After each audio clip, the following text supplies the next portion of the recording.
اللہ کرے یہ بات سمجھ میں آ جائے کہ پریشانیاں اللہ کی طرف سے ہیں، اوروں کو قصوروار ٹھہرانا اگر ہم چھوڑ دیں تو ہمیں اپنے قصوروں کی طرف نگاہ کرنے کی توفیق ہو جائے۔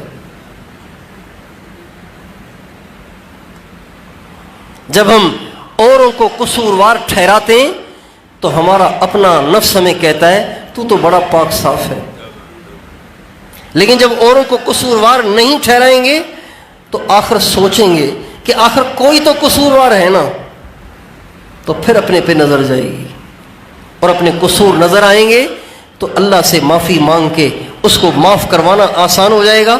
جب قصور معاف ہو جائیں گے تو اللہ تعالیٰ حالات کو ٹھیک کرتے چلے جائیں گے۔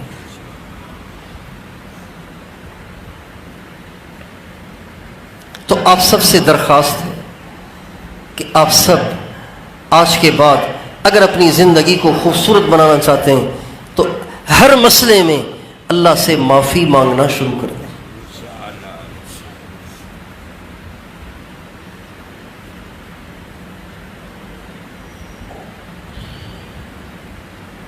اما عائشہ رضی اللہ عنہا سے آپ علیہ السلام نے ایک دفعہ فرمایا، عائشہ جب تو مجھ سے راضی ہوتی ہے نا تو بھی میں سمجھ جاتا ہوں کہ تو مجھ سے راضی ہے، جب تو مجھ سے ناراض ہوتی ہے نا تو بھی میں سمجھ جاتا ہوں کہ تو مجھ سے ناراض ہے۔ کہ رسول اللہ وہ آپ کیسے سمجھتے ہیں؟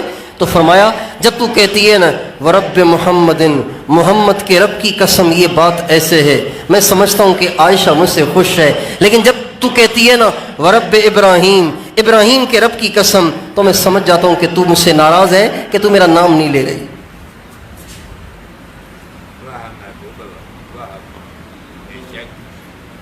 ہم کیوں نہیں سمجھتے؟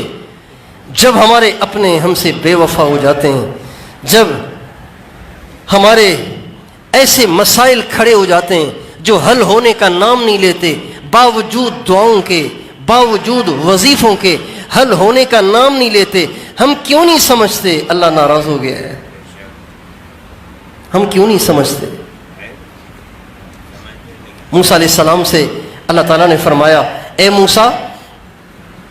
موسیٰ جب میں مال بخیلوں کو دے دوں، مال کنجوسوں کو دے دوں، سمجھ جاؤ کہ میں ناراض ہوں۔ جب میں مال کنجوسوں کو دے دوں سمجھ جاؤ کہ میں ناراض ہوں۔ جب میں ملک، بادشاہت اور حکومت کمینے قسم کے لوگوں کو دے دوں سمجھ جاؤ کہ میں تم سے ناراض ہوں۔ جب بجائی کے وقت بارش کو روک دوں سمجھ جاؤ کہ میں ناراض ہوں۔ جب کٹائی کے وقت بارش برساؤں تو سمجھ جاؤ کہ میں ناراض ہوں۔ یہ باتیں سمجھ میں آ گئیں؟ 4 باتیں، مال بخیلوں کے پاس، ملک ذلیلوں کے پاس، کمینوں کے پاس، اور بجائی کے وقت بارش بند، کٹائی کے وقت دھواں دھار بارش، سمجھ جاؤ کہ اللہ ناراض ہے۔ پھر فرمایا موسیٰ جب تم دیکھو کہ مال سخیوں کے پاس ہے اور حکومت نیکوں کے پاس ہے، حکومت نیک لوگوں کے پاس ہے، اور بجائی کے وقت بارش برسے اور کٹائی کے وقت بارش نہ برسے، سمجھ جاؤ کہ میں بندوں سے راضی ہوں۔ اب اس حدیث کی روشنی میں آپ کو اندازہ ہو رہا ہے کہ اللہ راضی ہے یا ناراض ہے؟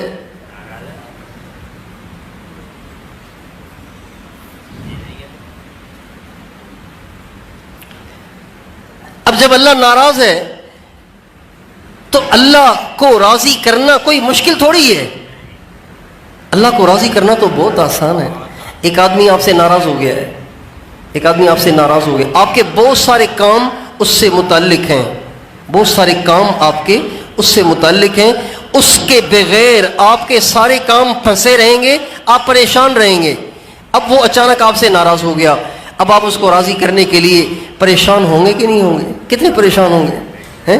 اچھا، پھر آپ نے ان کو کال کی، سر مجھ سے غلطی ہو گئی، میں بس توبہ کرتا ہوں، میں انشاءاللہ آئندہ نہیں کروں گا، سر بس وہ غلطی ہو گئی، میں آپ کے پاؤں پڑتا ہوں، ہاتھ جوڑتا ہوں، آپ کے پاؤں پہ ٹوپی رکھتا ہوں، آپ مجھے ٹائم دیں، میں حاضر ہو جاتا ہوں، میں آپ کے پاؤں میں گر جاؤں گا۔ جب آپ نے اس کو فون پہ یوں کہا، اس نے غصے میں آ کے بٹن دبایا اور فون آف کر دیا۔ اب بتائیے آپ کے پاس کیا راستہ ہے؟ اب آپ کے پاس پریشانی کے سوا کچھ بھی نہیں ہے، لیکن اللہ ایسا نہیں ہے کہ آپ کا اس سے رابطہ ہی ممکن نہ ہو، آپ کی اس تک رسائی ہی ممکن نہ ہو۔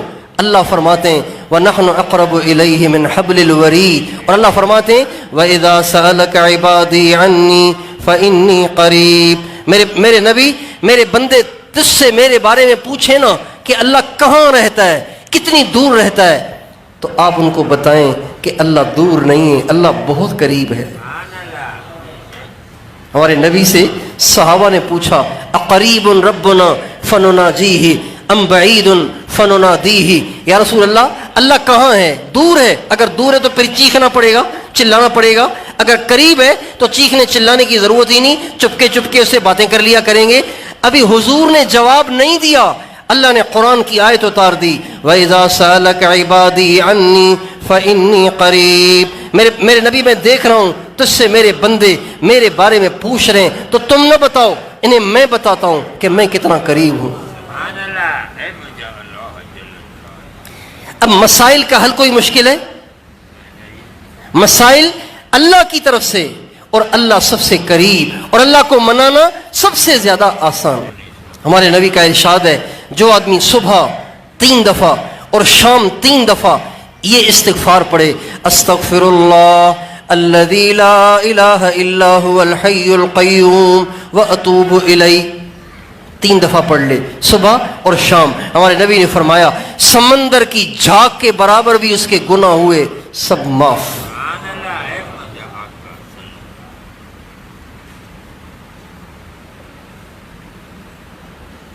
کتنا آسان ہے اسے منانا۔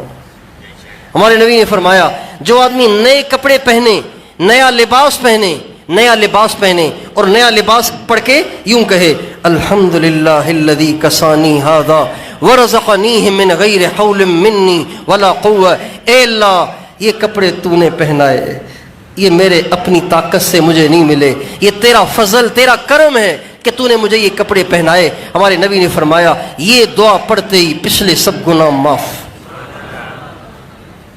کتنا آسان ہے اس کو منانا۔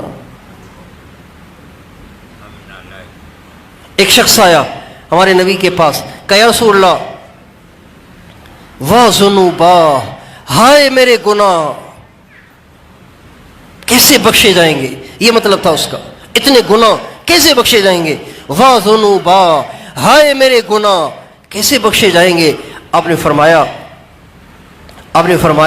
کیا ہو گیا، کتنے گناہ کیے؟ کہا جی میں بتا ہی نہیں سکتا ہوں۔ اور ہمیں کہو، اس نے کہنا شروع کیا، آپ نے کہلوایا اور فرمایا اللہم مغفرتک اوسع من ذنوبی ورحمتک ارجع عندی من عملی، یہ استغفار ہے، اللہ سے معافی کے الفاظ ہیں۔ 3 دفعہ ہمارے نبی نے اس سے کہلوائے، پھر آپ نے فرمایا قم فقد غفر اللہ لک، کھڑا ہو جا، اللہ نے تیرے سارے گناہ معاف کر دیے۔ ایسے بخشنے والے سے اپنے گناہوں کو بخشوا کے مسائل حل نہ کروانا تو اپنا ہی قصور ہے، اس میں کسی اور کا کیا قصور ہے؟